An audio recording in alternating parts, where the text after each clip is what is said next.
If you chose this circle and you think the world is peachy, well, we've already talked about how the world is pretty messed up, so you'd be avoiding reality. The invitation for you is to see the world as it really is. But some of you chose this circle because you're overwhelmed by the evil in the world and even the evil in your own heart. Jesus responds by offering us two great things, hope and forgiveness. In hope, Jesus and his followers have been at the forefront of almost every great social movement that was for good in the past 2,000 years. Stuff like human rights, civil rights, public education, women's suffrage, the abolitionist movement, rights for the disabled.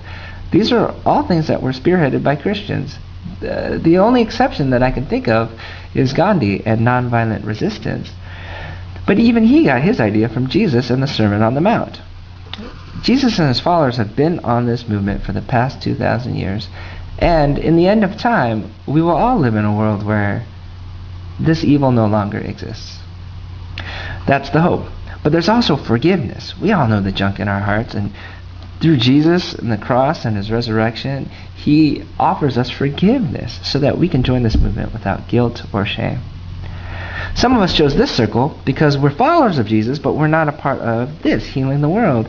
And Jesus wants to make it clear that if we're not a part of this, then we're a part of this. And we've made faith about what we can get out of it and what it can do for us. And in so doing, we're the exact opposite of loving God and loving our neighbor. Some of us chose this because we want to be a part of healing the world, but we don't know how Jesus or spirituality fits into all that. And the rub is this: there is a lot of evil in the world, and the only way to give lasting response, lasting good in a context of evil is through love.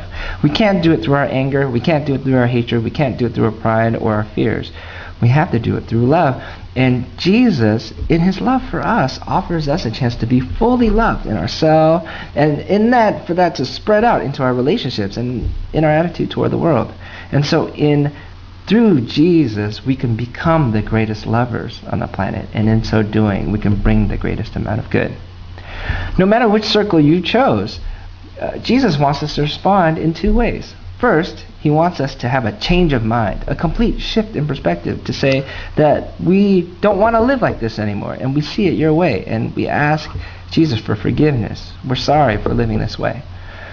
And not only do we have a change in perspective, Jesus also wants us to trust him, to trust his way of seeing the world, to trust what he's doing in the world, to trust him, and ultimately to trust him so much to allow him to be the leader of our lives so that he can change us on the inside, and he can change our relationships, and he can bring healing to the world through us. So, how does this sound?